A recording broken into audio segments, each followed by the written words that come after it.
States of matter. Here are the materials you will need for this experiment. The purpose of this experiment is to analyze the different states of water. We will be measuring the temperature of normal water.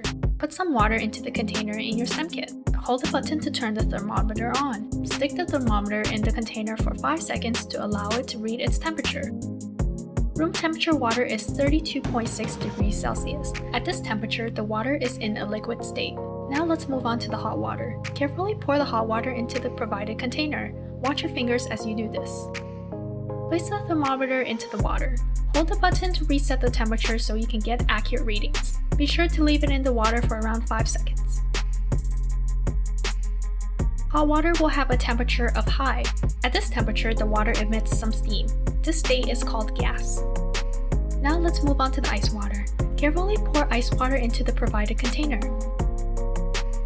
Locate the thermometer and turn it on by holding the button. Place it in the ice for around 5 seconds.